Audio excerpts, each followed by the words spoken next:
Hello, je suis Léna, passionnée de bien-être, mieux vivre et spiritualité. J'ai créé ce podcast pour faire connaître au plus grand nombre des méthodes alternatives pour aller mieux, que ce soit physiquement ou mentalement. Quels que soient vos problèmes, quelles que soient vos croyances, restons ouverts, restons curieux et testons. Bonjour à tous, aujourd'hui je reçois la belle Claire Andrewicz, consultante bien-être holistique, professeure de yoga, skin expert, pour la deuxième fois dans ce podcast afin qu'elle nous raconte, elle, Healthy Girl, comment s'est passée sa deuxième grossesse et comment elle était différente de sa première. Bonne écoute mes loulous! Coucou Claire, je suis ravie de te retrouver pour un nouvel épisode d'Horizon Podcast. Ça fait pas mal de temps que l'on s'est parlé et entre-temps, il y a un petit bout de chou qui est arrivé, un deuxième, alors félicitations. Merci beaucoup. Alors Et du moi coup, aussi, ravie de te revoir via l'écran, mais quand même, ben ouais, il faut exactement. de la patience parce que ça fait un petit moment qu'on essaie de faire ce podcast. Mais oui, mais c'est pas grave, faut croire voilà, en l'instant que l'univers nous donne. Alors j'en profite pour continuer ma série que j'ai débutée pour les grossesses healthy parce que je trouve ça cool de récolter des bonnes infos pour nous inspirer dans notre propre grossesse. Alors d'abord, je voudrais savoir comment tu as préparé ton corps pour tomber enceinte. Et ça peut concerner tous les domaines. Mais alors, pas du tout. Non, mais c'est vrai, je n'ai pas du tout préparé mon corps parce que j'avais pas prévu ces deux grossesses. En tout cas, pas quand c'est arrivé parce que j'ai eu la chance de tomber enceinte, mais tout de suite. Donc, je peux juste dire que peut-être évidemment, mon hygiène de vie en tant que naturopathe, j'étais déjà à l'époque avec mon premier garçon, c'était il y a 8 ans maintenant, en 2014, c'est l'aîné. J'étais déjà voilà, un peu dedans, yoga, healthy, etc. Alors que bien moins qu'aujourd'hui. Euh, voilà, j'ai l'impression que c'est deux vies différentes. Et en effet, j'ai eu deux grossesses très différentes aussi. Ouais, bah de toute façon, on va en parler. Et Et alors, moi, voilà, je trouve c'est pas je me mal. suis pas préparée en tout cas. Tu t'es quoi? Je me suis pas préparée, mais je suis pas mal de femmes qui font des préparations à la grossesse. Bah c'est vrai, quand on a une hygiène de vie qui est plutôt pas mal, quand on se renseigne sur plein de choses holistiques, voilà, je pense que dans le cerveau, c'est une préparation de tous les jours, quoi. Ouais, bien sûr, mais je savais que le corps, en fait, a besoin d'un certain équilibre, forcément, pour être fertile, pour accueillir un bébé, enfin un fœtus. C'est comme avec tout, en fait. Le corps doit pouvoir accueillir, comme je disais, et faire grandir un bébé. Donc, c'est normal il a besoin d'un certain nombre de micronutriments, etc. Donc, il y a plein de choses qu'on peut faire si on est déjà dans l'anticipation. Évidemment, il y a plein de choses à faire. Hmm. Ouais. Est-ce que alors tu as fait des prises de sang quand tu as su que tu étais enceinte pour vérifier certains taux en particulier? J'ai fait en fait un peu le standard, comme je te disais en fait tout à l'heure, je sais que je surveille assez régulièrement de manière globale parce que c'est mon métier, etc. La vitamine D, certaines vitamines B, etc. Calcium. Je check de temps en temps, mais c'était pas spécifique en fait pour la grossesse. Après, tu sais, on est très très suivi en France. C'est même, je trouve trop, c'est vraiment exagéré d'un certain point de vue. Ah ouais? Mais il te demande assez rapidement, de toute façon, de faire certains tests. Tu vois, la thyroïde, c'est très important de vérifier. Donc ça, j'ai fait tout de suite. Surtout que moi, j'ai eu un hypothyroïdie il y a 10 ans à peu près, que j'ai plus, hein, mais en tout cas, comme j'ai un passé d'une sensibilité à ce niveau-là, je l'ai checké tout de suite. Donc, Ouais, ça c'est sûr qu'il faut faire un petit peu attention. Et notamment le calcium, parce qu'effectivement, je repense à ma maman, qui elle, ouais, alors elle avait donc des jumelles, hein, et elle voilà. avait vraiment des problèmes de dents qui étaient liés effectivement à un manque de calcium, tu vois. Ouais. Et le fer, évidemment, il faut checker très vite parce que grossesse ou pas grossesse, en tant que femme, on est souvent sujette à l'anémie ou en tout cas un léger déficit ou voilà. Ah bah complètement, bah oui, tout à fait, c'est moi. C'est J'aime. important pour les bébés qui grandissent en nous et pour nous, pour notre santé globale, hein. Ouais, c'est pour ça que voilà, Ouais. effectivement, si vous le faites pas régulièrement, c'est sûr que peut-être aller faire des prises de sang, mais de toute façon c'est demandé, hein, mais vous pouvez peut-être plus développer et vérifier certains taux en plus de ce qui est demandé naturellement pour une grossesse, quoi. Oui, mais après, tu sais, on sait en fait qu'il y a des choses qu'on devrait prendre quand même globalement, on en a tous besoin. Quand on tombe enceinte, encore plus parce qu'on sait que en fait, il y a des micronutriments qui vont plus vite est utilisé par le fœtus qui grandit, la maman, on a besoin d'un taux plus élevé. On parle de fer, évidemment. L'oméga 3 est extrêmement important, donc j'ai commencé à augmenter la dose dès que je savais que j'étais enceinte. Je trouve qu'en France, on parle que de l'acide folique, la vitamine B9, prenez-les tout de suite, et c'est vrai que c'est important, mais il y a tellement d'autres choses en fait qui soutiennent la santé des futures mamans et le bébé. Je parle des vitamines B, extrêmement important, mais le zinc, on en manque souvent. Prendre du magnésium en plus, de la vitamine D. Il y a plein de mamans qui sont carencées en vitamine D et ça, c'est très problématique pour maman et bébé. Enfin, voilà, il y a vraiment des choses qu'on pourrait transmettre plus facilement, je trouve, et plus souvent aux futures mamans et aux jeunes mamans. Ouais. Voilà, qui Mais sont très importants. ouais, et c'est vrai qu'il y a aussi pas mal de symptômes du premier trimestre de grossesse qui potentiellement pourraient être évités si on prenait peut-être tous ces compléments, etc., si on les checkait. Alors, il y a oui et non, parce que ça peut être soulagé, en effet. Ouais. Mais par exemple, je parle vraiment d'un point de vue très personnel aussi. J'avais des taux, mais parfaits. J'avais tout checké. Et quand même lors de ma deuxième grossesse, j'avais des nausées de folie. Ah ouais? Euh, ah ouais, non, mais tu sais, je peux vraiment dire qu'il n'y a pas de règle par rapport à ça parce que j'ai des femmes que je suis enceintes qui n'ont pas une hygiène de vie favorable du tout, mais même le contraire. Une hygiène de vie assez problématique et elles sont pas nausées en fait. Ça dépend pas forcément de ça et je pense que c'est plus complexe que ça et il y a plein de mystères en fait dans la nature. Bah, de toute façon, t'imagines la préparation du corps pour créer un petit être, pouf, c'est un sacré boulot, ça m'étonne pas qu'on ait quand même ces symptômes-là. Oui, les nausées, ça c'est une chose. Je pense que c'est parmi les symptômes les plus classiques. Après, il y a des femmes qui, dès le début, ont des problèmes beaucoup plus importants. Là, il faut quand même essayer de surveiller, soutenir le corps, commencer à manger différemment. Voilà, tous les gestes dont on va certainement parler. Mais, euh, mais les nausées, je sais que, par exemple, de juste fractionner ses repas beaucoup, de se reposer un max, chose qu'on fait souvent pas du tout, Mm. en fait, dans notre société aujourd'hui. Mais le corps réclame, en fait, ça au début de la grossesse. C'est énorme, comme tu disais. C'est tellement un projet énorme pour ton corps quelque chose d'énorme à gérer.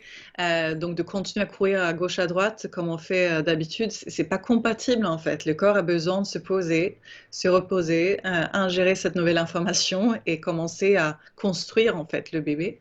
Ouais. Donc, déjà, de se reposer beaucoup plus. Nous, toutes les deux, on est fans de méditation, mais c'est un outil tellement précieux pour calmer le système nerveux. Boire du gingembre en tisane ou en juste, tu sais, râper du gingembre dans de l'eau, laisser infuser toute la nuit et boire tout au long de la journée, c'est quelque chose qui soulage. Voilà, il y a des Ouais. petites astuces comme ça. Mais c'est vrai qu'effectivement, encore une fois, la grossesse, c'est un appel au repos pour que le corps puisse se mobiliser pour construire ton petit bébé. Donc, Exactement.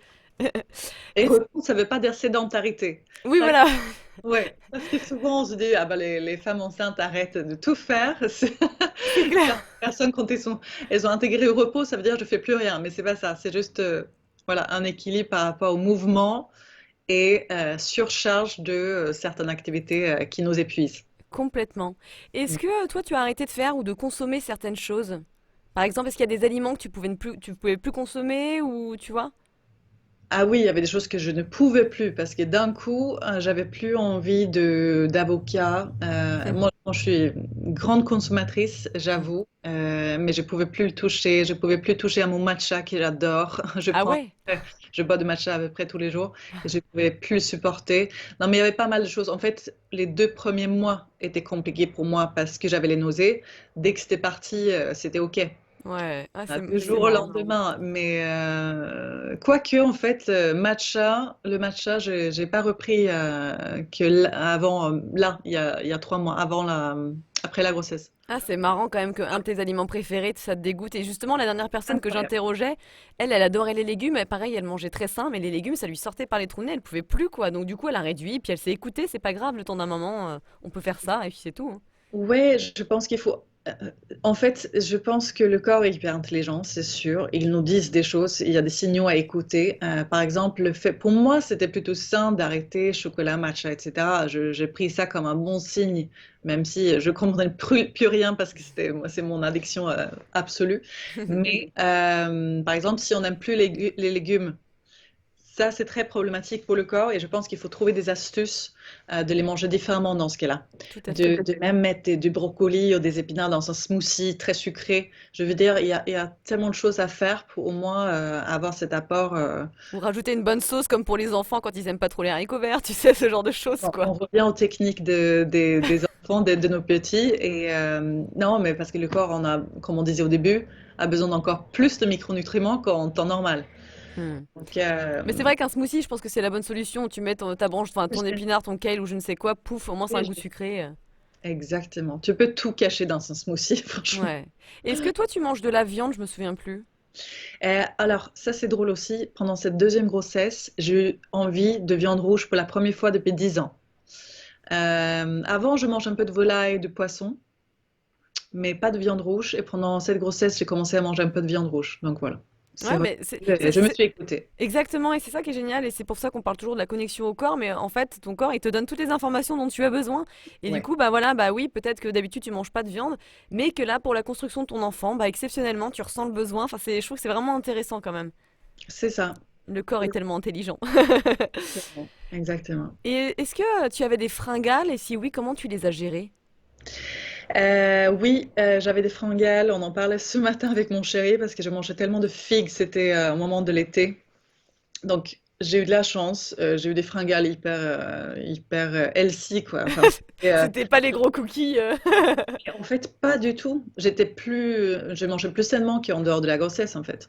Ah, c'est J'ai marrant. pas eu de. Ouais, c'est étonnant parce que j'étais pas exactement pareil avec mon premier, mais là, j'avais envie de fraises, Ça, c'est classique, hein, on a envie de fraises, mais j'avais vraiment envie de fraises et des figues. J'ai mangé des kilos de figues. C'était ridicule. Mais mon chéri, il cherchait des figues tous les 2 jours.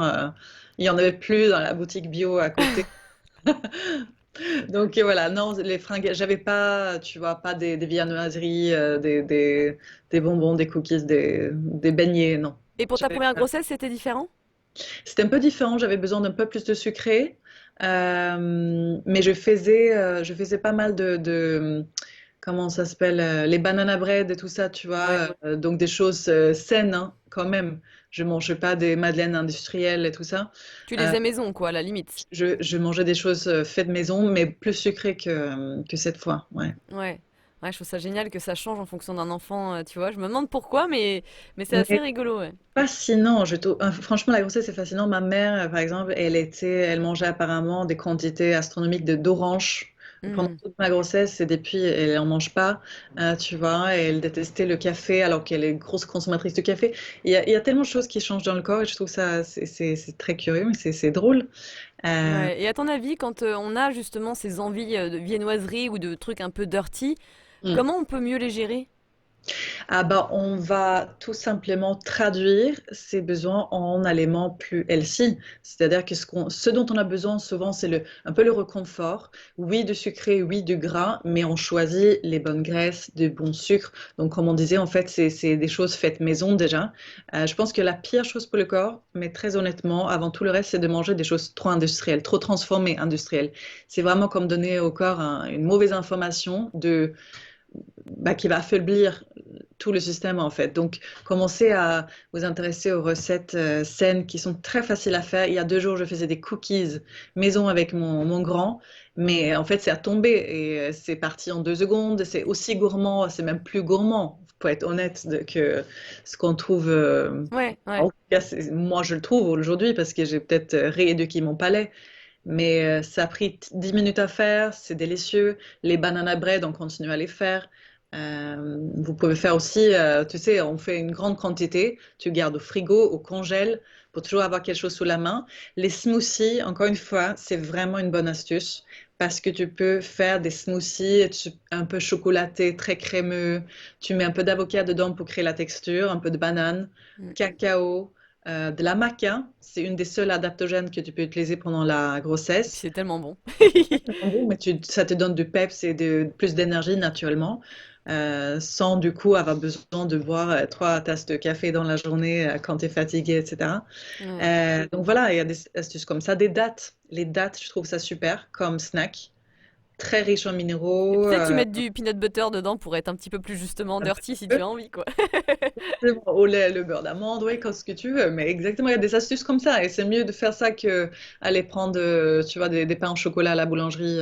Ouais, tout en sachant qu'effectivement c'est toujours un équilibre, faites-vous plaisir, mais pensez que votre corps est en construction d'un autre petit être et qu'effectivement si vous avez envie de faire un effort, ça peut être sympa aussi de penser à ça, quoi. C'est vraiment le moment. Franchement, c'est vraiment le moment. Ça, vous n'allez pas Oui, regretter parce que c'est comme ça que votre enfant aussi, enfin, l'enfant va se construire sur le long terme.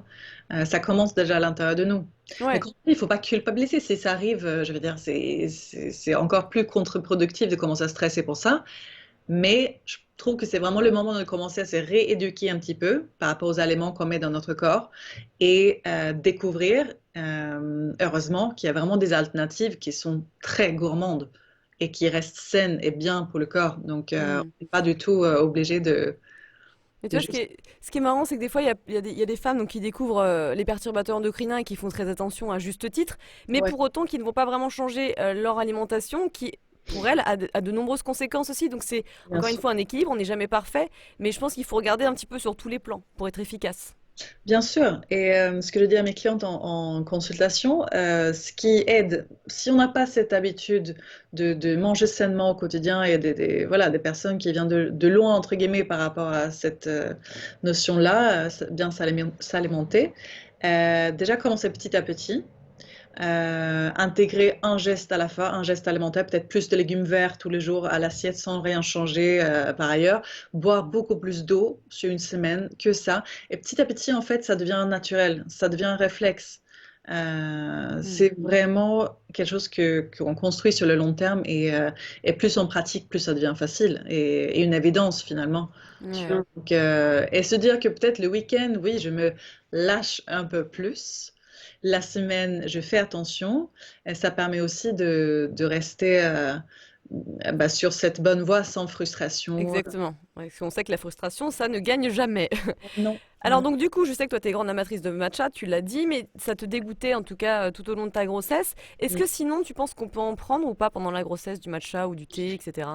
En fait, c'est mieux pour moi de prendre une tasse de matcha que de café, par exemple. Le café, c'est vraiment ce qui est le plus stimulant et c'est une surstimulation vraiment pas conseillée pendant la grossesse. Après, je veux dire, si on prend une tasse le matin et on se limite à une par jour, c'est pas cata.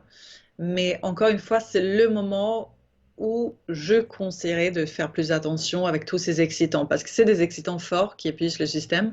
On perd beaucoup de minéraux avec le thé, le café, le chocolat noir, c'est pas bien non plus, hein. Ah C'est très non! J'aime trop le mal, chocolat noir. bah, c'est très stimulant, donc ça fait partie en fait de ces stimulants forts qu'on prend pas le soir, etc. Mais une tasse par jour, c'est à peu près ça que je recommande quand on a vraiment envie Hmm. de quand même continuer avec une boisson de ce genre. Et sinon, on remplace, tu vois, il y a plein de tisanes absolument délicieuses, spéciales grossesse, il y en a. Mais après, il y a aussi le gingembre, on en a parlé, c'est assez stimulant. Naturellement, c'est très bon, tonifiant, ça aide pour les nausées, ça aide pour La voilà, digestion. inflammatoire, digestion, c'est une plante fabuleuse. Et après, on peut se faire, tu sais, des eaux florales. C'est très bon ça. Avec, tu sais, on remplit une carafe d'eau, on va mettre un peu de hydrolat, de fleurs d'oranger ou de menthe ou de thym. Enfin voilà, ce qu'on aime en fait. Il faut juste, il y a certaines plantes évidemment qu'on ne prend pas. Donc vérifiez toujours avant d'utiliser vos hydrolats et que ça soit un hydrolat pur. Mais voilà, il y a des boissons à faire, encore une fois, des jus ou des smoothies faits maison, c'est délicieux et ça apporte plein de vitamines. Ouais. Les jus verts, si toutes les mamans pouvaient prendre des jus verts régulièrement, mais ça change la vie. Bah là, Très- ça t'apporte effectivement, ça t'apporte ce dont tu as besoin et sans forcément en rajouter trop dans tes repas. Donc là, c'est top, c'est un ouais. boost incroyable. C'est Ouais. vraiment un boost incroyable pour tout l'organisme et pour le bébé, c'est génial. Et donc du coup, le matcha, toi, tu dis qu'on peut être plus libre par rapport au café ou c'est à considérer comme le café? C'est à considérer comme le café, mais je trouve que c'est mieux que le café parce que ça contient quand même plus d'antioxydants et c'est un peu moins stimulant que le café. Oui, c'est plus Et long un en plus à produit venir. ouais, tout à fait. Il y a de la L-théanine dedans qui va, en fait, l'excitation se fait sur, comme tu disais, un peu plus sur de long terme et c'est pas aussi violent, c'est pas un coup de fouet comme le café. On dit Ouais. que le café, c'est vraiment la boisson coup de fouet Hmm. qui est très compliquée pour les surrénales. Donc le système de stress, pour la gestion du stress, etc. Donc pas le bon moment non plus d'abuser. Ouais, bah, c'est ça, c'est des substituts, faut les trouver. Et puis de toute façon, ça fait une pause et c'est pas plus mal des fois de, même si on aime beaucoup, hein, je trouve de faire des pauses sur les aliments qu'on aime pour ensuite les retrouver avec grand plaisir, Ah, surtout au mais bout de 9 mois. Oh mon Dieu, le mais chocolat. carrément. Et Ouais, finalement, 9 mois, ça passe, franchement, ça passe tellement vite. ouais, je pense que J'en t'as la reviens tête pas occupée. que mon petit, il est déjà là, il y a bientôt 6 mois, j'en reviens pas. J'ai l'impression que la grossesse s'est passée comme ça et Ouais, c'est voilà. marrant. Et est-ce Ouais. que tu as eu recours à des disciplines alternatives pendant ta grossesse et en quoi ça t'a aidé? Oui, oui, oui, oui, je suis grande fan depuis longtemps, donc bien sûr, surtout pendant cette période. J'ai fait, avec mes deux garçons, j'ai fait de l'acupuncture. Ah, apparemment, c'est génial pour la grossesse. Ouais, ouais, ouais, franchement, je trouve que c'est très efficace. Et puis de l'ostéopathie. Ouais. Et j'avais une doula, j'avais la même doula avec mes deux garçons. J'étais trop heureuse quand ma doula m'a répondu. Oui, je suis toujours dispo 8 ans plus tard. Donc, Ouais. elle a suivi les deux grossesses. Je trouve que c'est vraiment une aide précieuse d'avoir quelqu'un avec qui tu échanges, qui est un peu dans le même état d'esprit. Tout ça, c'est très énergétique en fait. Il faut juste trouver une personne T'inspires la qui confiance. t'entend et qui t'inspire la confiance. Ouais, exactement. Donc, j'avais pas de sage-femme, j'avais personne à part évidemment mon chéri, ma famille. C'est le plus important, mais la doula, je trouve que c'est Un apport ça psychologique appartient important? incroyable. Hmm, hmm. Bah, je l'ai recommandé du coup à toutes mes copines qui étaient enceintes et certaines qui ont travaillé avec elle. Pareil, elles m'ont dit, mais c'est une révélation en fait, d'avoir ce genre de soutien pendant la grossesse. Ouais, je pense que c'est vraiment important, hein. On se rend pas compte, mais à mon avis, c'est tellement un changement pour nous, surtout si c'est le Ouais, premier, que avoir un apport bien sûr. psychologique, un soutien, une personne qui te rassure sur tout ce qui se passe, Tout à ouais. fait.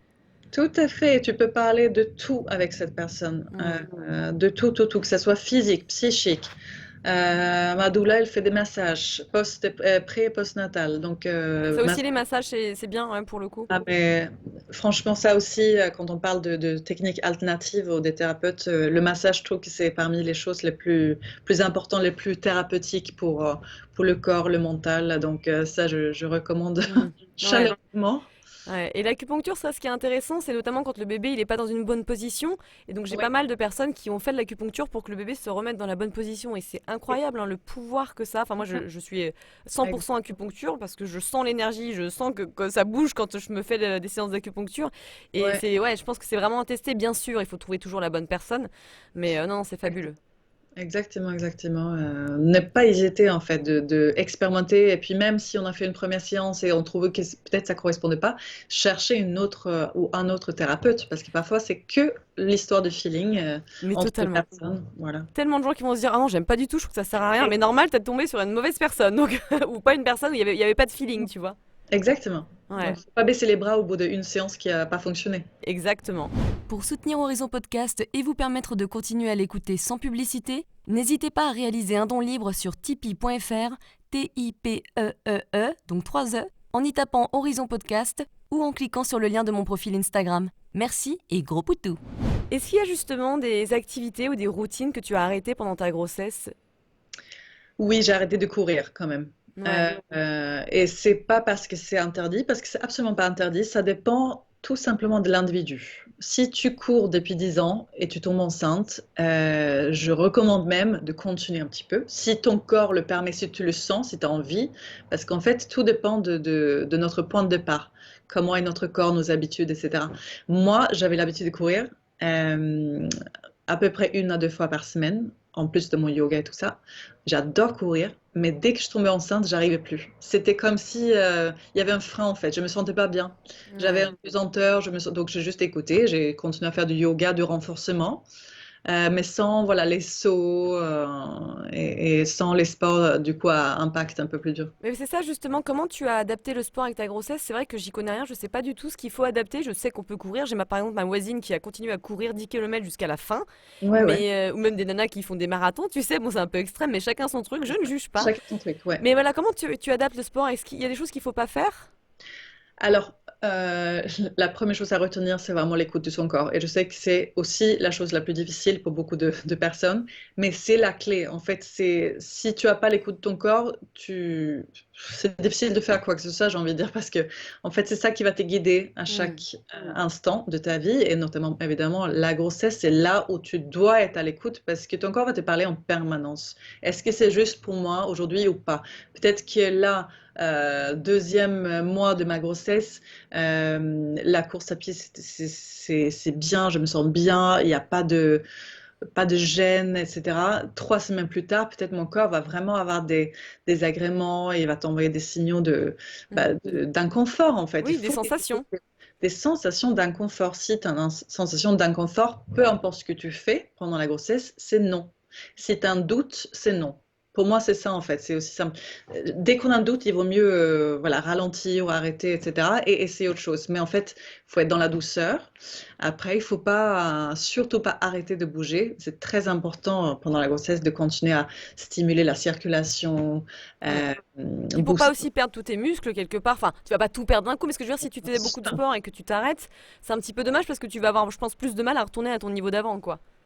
Oui, tout à fait, ça c'est une chose, mais aussi tu vas avoir un accouchement assez problématique parce que si t'as plus de muscles toniques, c'est difficile de faire naître un petit bébé. Tu Ouais. as besoin de force pour ça, donc c'est vrai qu'il faut continuer à quand même stimuler tes muscles un petit peu, juste avec voilà, adapter le niveau, l'intensité, tout simplement. La marche est géniale, la natation c'est génial pour la plupart des femmes. En fait, on arrête tout simplement, pour la plupart de femmes, on arrête tout ce qui est intense. Ouais, le hit, Et les impacts, les gros trucs, le les sauts, yoga, effectivement. le yoga, évidemment, je recommande de tout cœur parce que j'ai aussi enseigné le yoga prénatal dans une ancienne vie. Hmm. Et je peux te dire que c'est quelque chose qui est tellement global. Et ça aide non seulement évidemment pour tonifier et assouplir le corps et le préparer, le bien préparer pour l'accouchement et après, hein, pour mieux récupérer, mais aussi tout le côté mental dont on a parlé, de pouvoir mieux focaliser, d'être bien focus sur ta respiration, qui va être mais, ton guide numéro un pendant l'accouchement, évidemment, tout Ouais. simplement, qui aide énormément. Donc, en fait, tu travailles tous ces éléments en même temps et non, c'est fabuleux, franchement. Ouais. Et toi, t'avais allaité lors de ta première grossesse? La première grossesse, j'ai allaité jusqu'à 6 mois. 6 mois, mais j'ai introduit en fait des biberons avec mon ex-mari. On avait fait un peu différemment, donc je n'étais pas en exclusive jusqu'à 6 mois. Et là, cette fois, je voulais changer ça. J'avais plus de temps aussi, donc là, j'allaite exclusivement. Est-ce que du coup, t'as eu des difficultés ou ça s'est bien passé? Ça s'est très bien passé. Après, c'est vrai, je ne peux pas nier que c'est beaucoup plus de travail. Ça demande de l'effort. Ouais. Et tu dois être dispo tout le temps. J'ai la chance de pouvoir aujourd'hui le faire. Je suis à la maison, j'ai une nounou qui m'aide. Donc en fait, moi je me mets à travailler quand bébé a faim, elle vient avec lui, etc. Et c'est comme ça que j'ai pu trouver un équilibre. Mais d'être dispo 24 heures sur 24, jour et nuit, c'est un travail en plus. C'est vrai. Ouais, psychologiquement, ça doit être assez fatigant. Et est-ce que des fois, tu as eu des sauts d'humeur, des petits coups de déprime, etc. Bien sûr. Alors, coup de déprime, je dirais pas ça. Franchement, non. Et je peux aussi t'expliquer après les choses en lien avec le baby blues parce qu'on en parle beaucoup, mais il y a vraiment de choses à faire. Non, pas du tout des coups de déprime parce que j'étais plus, comment dire, bah, j'étais plus alignée en fait cette fois et plus détendue parce que j'avais déjà vécu une première grossesse. Je savais que c'était. Attendre, j'avais moins de peur, de stress autour de cette période post-grossesse, etc. Avec mon premier, j'étais extrêmement fatiguée. Il mangeait tout le temps. J'étais épuisée par les projets à l'époque, etc. Je pense que voilà, c'est un autre contexte en fait. Et cette fois, j'ai un autre état d'esprit et j'ai pu prendre le temps différemment.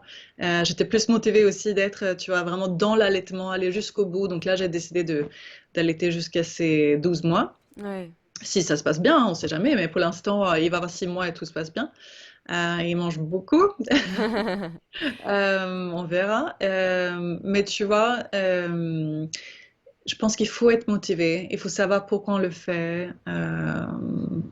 Oui, ça sert à rien de se sacrifier parce que c'est mieux de le faire pour le bébé. Tu vois ce que je veux dire? Non, C'est, faut ça penser à ne soi aussi. fonctionnerait pas en fait, ça ne peut pas fonctionner. Je voyais bien, tu vois, avec mon premier, j'étais tellement épuisée. Je pense que c'était pas bien pour mon bébé non plus que je forçais. Donc c'est à un moment, on a convenu avec mon mari, bah, on fait différemment. Et toi, tu as introduit des biberons et moi, Dodo. voilà, je fais de dos. C'est Exactement, je ça. dors un peu plus. Et tu parlais du Ouais. baby blues, ça m'intéresse ça. Ouais. Vas-y, raconte-nous un petit peu ce que tu ressens par rapport à ça. Bah, c'est surtout une chose qui est tellement simple en fait à mettre en place et on n'en parle pas beaucoup. C'est l'oméga 3. C'est de se complémenter pardon, avec l'oméga 3. Et on dit déjà que pendant la grossesse, c'est quelque chose qui est très important pour construire le cerveau de l'enfant, etc. Mais pour la maman, pour le système nerveux et pour sa santé émotionnelle, justement, c'est quelque chose qui est indispensable. Et on sait aussi qu'aujourd'hui, on est souvent carencé en oméga 3. Il y a eu des études absolument incroyables, mais très intéressantes là-dessus, comme quoi juste augmenter la dose d'oméga 3 à peu près 1000 mg par jour, mais ça peut être la chose qui te sauve d'une baby blues. Parce que le baby blues, enfin les déprimes, etc., bien sûr, c'est toujours dur pour tout le monde de ne pas dormir. C'est un peu le socle pour notre santé, hein. Le sommeil, si on ne peut pas dormir, ça peut rendre fou, hein. Il y a juste des gens plus ou moins résistants. Mais en tout cas, ça aide vraiment à équilibrer au niveau hormonal, au niveau nerveux. Et du coup immunitaire, parce que c'est les trois systèmes qui travaillent en synergie en permanence. Donc, quand on a déjà ce soutien-là, ce support au quotidien, mais c'est très, très précieux et on change la chimie de notre corps Ouais. grâce à ce genre de compléments. Je suis très pro-complément. Euh, c'est quelque chose qui est juste indispensable dans ma vie, en fait. Qui est un support, ouais, tant bien physiologique que psychologique, Qui est ouais. un peu sérieux avec sa santé aujourd'hui, prendre des compléments parce que Hmm. c'est pas suffisant juste de manger beaucoup de légumes. On sait qu'il y a moins de nutriments aussi dans les aliments aujourd'hui. Le Et avec stress qui nous puise toutes le nos stress réserves. qui nous puise, voilà exactement, on perd même si on est très healthy, entre guillemets, on sait qu'on n'a pas assez de ces micronutriments. En tout cas, pas pour avoir un taux thérapeutique Hmm. optimal dans le corps. Alors, il me reste quelques questions. Du coup, on va essayer d'accélérer les questions et les réponses pour qu'on puisse répondre aux questions. C'est quoi ta routine anti-vergéture? Comment tu prends soin de ta peau et comment tu prenais soin de ta peau pendant la grossesse? Oh là là, je me suis tartinée. Non, mais c'est vrai, je me suis vraiment tartinée. Alors, j'avais des baumes, des huiles. Je mettais matin et soir obligatoirement. Je me massais en fait. Baume et huile. Donc, il y a des huiles super, type amande douce, rose musquée, calendula. C'est bien de faire des mélanges. J'adore le chanvre. L'huile de chanvre est extra, très riche. L'huile d'avocat, évidemment. Moi, j'aime bien alterner aussi pour nourrir la peau différemment. Après, j'avais des baumes de Spéciaux? commerce clean, des marques de beauté clean. T'en as par exemple auquel tu penses là, celui que tu pourrais nous citer? Ah bah bien sûr, le baume que j'ai utilisé le plus vient de Alaina. Et il est absolument fabuleux. Je suis addict depuis Hmm. des années. Et c'était encore mieux pendant la grossesse, du coup, parce que j'avais vraiment besoin de quelque chose de très riche pour masser. Et je n'ai pas de vergeture. Ça a bien fonctionné. Donc matin et soir, c'est ça. Matin et soir. Matin et Hmm. soir. Il y a en fait deux aspects, comme dans tout ce que j'enseigne avec cette approche inside out, c'est de vraiment, vraiment hydrater, bien nourrir depuis l'intérieur et l'extérieur. Comme ça, tu as tout, parce qu'il y a beaucoup de personnes qui oublient un peu l'intérieur, comme on disait tout à l'heure, et sont très concentrées sur tous les super produits, etc. Mais Mais Ouais. si on n'a pas l'aspect intérieur, tu vas pas construire ce fondement d'hydratation, de nutrition dont notre peau a besoin. Et les tissus sont très affaiblis pendant la grossesse, très sous pression. Ouais. Il y a une pression énorme, le ventre qui gonfle, les changements de poids, en fait, c'est très difficile à... Et t'en mettais justement sur ton ventre et tes seins ou t'en mettais partout? Comment ça se passait pour... J'en mettais partout, mais c'est vrai que j'ai insisté un peu plus au niveau des cuisses, fesses, euh, ventre et seins, ouais. D'accord, ouais. Donc toi, t'as pas vu de changement au niveau de ta peau? T'as pas eu des boutons, des choses comme ça? Non, mais tu sais, je travaille beaucoup avec la peau, donc j'ai voilà les routines assez solides, etc. J'ai pas eu de changement comme ça. J'ai eu un changement après, et ça arrive souvent. C'est-à-dire? Après, mais 2 mois après l'accouchement, j'ai halluciné, mais 2 jours au lendemain, c'est impressionnant, hein. C'est presque comme un tour de magie, mais je me couche le soir avec, avec ma tête normale, hein, et je me réveille le lendemain avec un léger relâchement cutané de tout le visage. Ça, c'est quelque chose qui peut arriver, je le savais avant, hein, je l'ai vécu en plus maintenant, mais c'est les changements hormonaux, en plus du fait que tu commences à perdre de poids, etc. C'est assez, c'est costaud à vivre pour le corps. C'est ça, et du coup, t'as fait quoi? C'est juste accepter? Qu'est-ce que t'as fait? J'ai qu'accepté, hein, y a rien à faire à part évidemment continuer à bien prendre soin de la peau, tonifier. Je fais quand même des massages, tu vois. Je fais des massages de visage, j'utilise les outils, gua sha, etc., qui sont tonifiants, liftants naturellement. Je compte absolument pas commencer les Botox et compagnie pour l'instant. Donc, non, mais j'insiste un peu là-dessus. Et oui, bien sûr, c'est d'accepter, hein. Ah, J'ai eu tellement de changements avec la première grossesse aussi. Mais justement, comment tu les avais vécus, ces changements? C'était compliqué pour toi? C'était quoi, par exemple, la prise de poids ou J'a- voilà, qu'est-ce qui s'est passé pour toi? Pardon, je me permets juste Vas-y, bois un petit coup, il faut s'hydrater. vraiment s'hydrater avant et après la grossesse, beaucoup. Non, mais en fait, ce qui a été dur à accepter, c'était sur le coup. En fait, j'ai toujours du mal quand il y a un changement soudain. Je peux avoir du mal pendant, tu vois, 48 heures. Je me dis, oh là là, mais qu'est-ce que c'est, etc. Et puis, je passe à l'étape acceptation. Je fais tellement de travail, en fait, sur moi par rapport à ça. Il n'y a rien à faire, en fait. Donc, si je ne peux pas changer la situation, j'essaye Hmm. d'accepter. Après, évidemment, je suis humain. Il y a des moments où je dis, mais ça fait chier, quoi. Ouais, Tu vois. bien sûr. Mais, Mais c'est une mais phase, ouais, puis t'as de la compassion pour ah toi-même. oui, ben oui, exactement. Mais honnêtement, c'est un vrai travail à faire avec soi pour être mieux. J'essaie de le faire très honnêtement pour bébé aussi. Je pense que mes 2 garçons m'ont appris tellement de choses sur moi. Donc c'est des leçons de vie importantes à apprendre Et justement, je pense à et ça, quoi. mais comment toi tu gères ta carrière d'entrepreneuse qui demande beaucoup de travail et le fait d'avoir été enceinte, d'avoir des enfants, et comment ça t'a stressé, comment tu t'organises pour ça, comment tu vois cette chose-là? Parce que c'est pas Euh, évident, il y a beaucoup de pression hein, dans l'auto-entrepreneuriat. Énormément de pression, bien sûr. Aujourd'hui, par exemple, j'ai accepté, encore une fois, de ralentir, de faire un peu moins, de pas avancer aussi vite que d'habitude. C'est comme ça. Là, c'est une année bébé pour moi un petit peu. Mais comme je peux travailler chez moi et j'ai pris une nounou pour pouvoir travailler un peu et en même temps m'occuper de mon bébé. Donc, en fait, j'ai des journées, chaque jour est très différent, mais il y a des jours où je travaille beaucoup plus parce qu'il va dormir plus, parce qu'il va être très calme et peut-être réclamer moins à manger, etc. Il y a d'autres jours, il va venir toutes les heures manger au sein et je vais être beaucoup avec lui, je vais prendre le temps aussi de jouer avec lui enfin voilà, tu vois, ça dépend un peu de mood du jour. Si j'ai pas dormi de la nuit parce qu'il a fait que manger, je suis encore plus au ralenti. C'est une année où je me suis dit j'accepte je suis dans le flow et c'est comme ça. Avec mon premier garçon, c'était pas pareil. J'étais plus obligée de me remettre dans le bain plus rapidement, etc. Donc en fait, j'ai fait un peu en parallèle et il fallait que je travaille.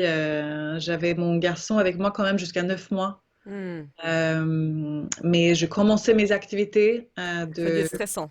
d'entrepreneuse. Donc, c'était une année compliquée pour moi avec mon premier. Donc c'était pas une bonne idée de faire ça, tu veux dire entre guillemets, dans le sens de faire tout en même temps.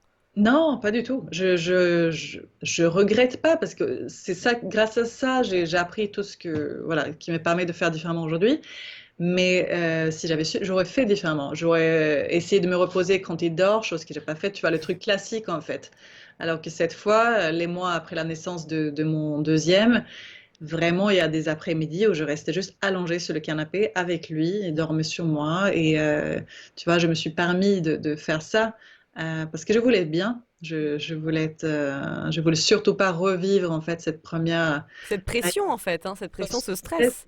Évidemment, évidemment. Et puis là, tu vois, je suis un peu plus âgée, donc évidemment, on n'est pas au même moment dans la vie. Euh, donc mon chéri pouvait assurer plus aussi, tu vois. Mm. Donc moins de pression, ce qui est très très précieux. Ouais, c'est un temps pour tout. Je pense qu'il faut décomposer et pas vouloir tout faire parce que sinon c'est la course à la fatigue, au stress et un peu à la déprime, quoi. Je pense souvent on a tort de se dire on n'a pas assez de temps, mais en fait on a le temps. Tu vois, c'est pas grave si on ralentit pendant quelques mois. Ouais, c'est l'inquiétude qui Évidemment, nous tu peux reprend, ouais. reprendre tes activités après. Évidemment, il y a des solutions. Pas se dire il faut absolument que tout se fasse ici, maintenant, sinon c'est foutu. C'est pas vrai. C'est juste pas vrai. Ouais. Et alors, du coup, je vais devoir te. Je pense. Je peux te poser une dernière question ou pas? Oui. Ouais.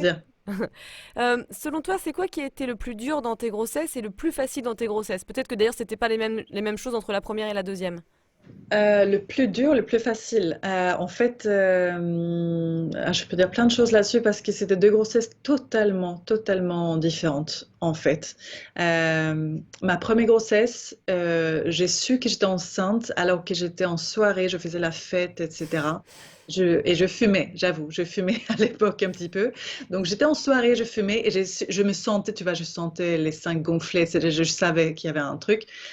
Donc j'avais cette, tu vois, j'étais beaucoup plus dans ce mood à sortir à l'époque et j'étais dans la mode. Je travaillais pas avec la naturopathie comme aujourd'hui. Donc contexte très différent, mais c'était une grossesse qui est passée comme une lettre à la poste.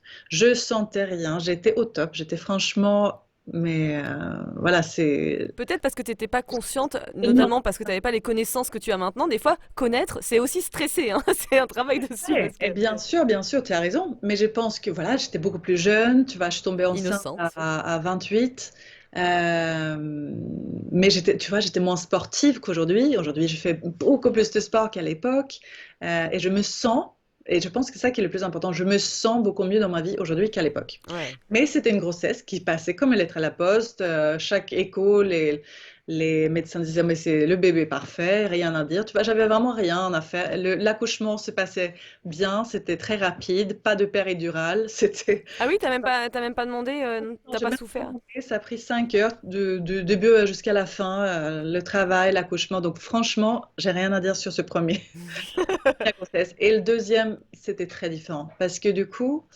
il y avait plus de complications dès le début. Ils ont détecté en fait un retard de croissance assez tôt. Alors que moi, j'avais pas de problème. Donc, ce qui m'a profondément embêtée à un moment, c'est que les médecins, en fait, quand ils détectent, j'ai bien appris hein, maintenant parce que c'est la première fois que j'ai une expérience dans le médical aussi poussée en France, mais je pense que c'est ailleurs aussi un petit peu similaire. Dès qu'ils ont détecté une problématique, en fait, ils veulent pousser jusqu'au bout et comprendre s'il y a plein d'autres choses à trouver. Ils se contentent pas en fait avec quelque chose, ils veulent en gros savoir si tu as une maladie ou autre. Et en fait, ça devenait tellement exagéré à un moment alors que tous les taux, les analyses étaient bonnes, etc. Et on sentait en fait avec mon chéri qu'il cherchait la petite bête noire, alors qu'en fait notre garçon allait bien. Il était juste, certes, en fait il y avait un retard, mais il n'y avait pas de problème de santé. Hmm. Et en fait, ce qui est marrant, c'est que ils cherchent la petite bête, mais ça part d'une bonne intention, bien évidemment. Mais le problème, c'est que ça a dû vous rajouter énormément de stress et de pression. Bah, au début, oui. Au début, oui. Après, heureusement, je suis entourée de thérapeutes alternatives, etc. et que j'ai mes outils, tu vois, parce on est vite passé à autre chose. On a fait un travail ensemble, tu vois, un peu sur la confiance, etc. Et on n'a pas trop galéré, si je peux le dire comme ça. Mais évidemment, c'est choquant, en fait, quand tu comprends que les médecins essayent à tout prix de trouver un problème et qu'ils ne se contentent pas. C'est ça aussi. Ils ne se contentent pas si toi en tout cas, c'est notre cas et on a observé un petit peu les mêmes choses autour de nous. De respecter votre volonté, que pour vous, vous étiez rassuré que ça allait bien. on est exactement et que en fait, malgré mes analyses, et il voulait chercher plus loin. Et donc, voilà, aujourd'hui, on a un garçon en pleine forme. Il était au top à la naissance. Il n'y avait pas de problème. Il a rattrapé son retard déjà. Tu vois, donc, je trouve que c'est juste important de dire aussi aux jeunes mamans, parce que ça, je voyais les consultations, parfois les médecins s'expriment de manière pas très diplomate.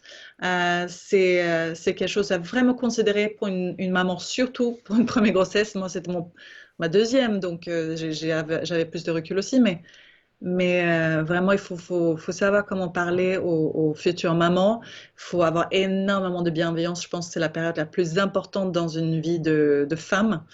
Donc, grosse déception pour moi de vivre Ouais, ça a gâché ta deuxième grossesse alors que tu étais heureux, ton compagnon aussi. C'est vrai que oui, ça a dû être difficile.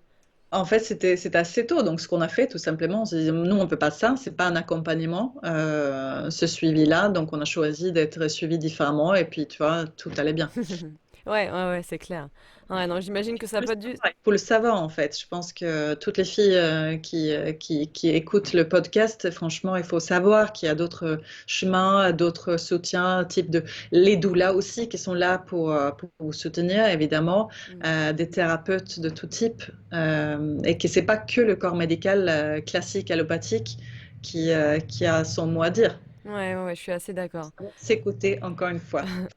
Alors pour finir, c'est quoi ton dernier conseil que tu pourrais nous donner si tu penses à quelque chose en particulier? Je pense que euh, bah, ça fait un petit peu cliché, mais vivre l'instant présent, parce qu'en fait, ça passe très très vite et on entend beaucoup parler de ce stress autour de la grossesse, le postpartum, etc. Mais c'est une période qui est finalement très courte, mais très très courte.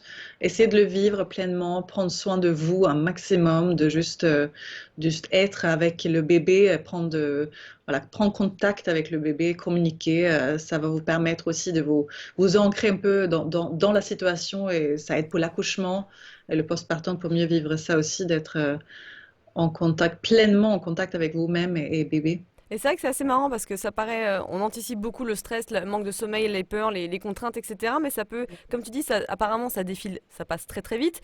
Et Et puis il oui, faut aussi peut-être considérer ça, oui, comme un temps un peu sacré. Tu vois, moi par exemple j'avais des amis qui ont eu leur premier enfant, donc il y avait des nuits où ils dormaient pas beaucoup. Et ouais. donc du coup, qu'est-ce qu'ils faisaient? Bah, ils en profitaient pour parler, pour manger un petit Kinder Bueno, un petit truc, regarder une série. Enfin, tu vois, à 4 heures du matin, c'était un peu un monde à part, mais en même temps, ça, tu le vivras ça que très peu de fois. Et donc Mais c'était finalement, ils ont pris ça du bon côté.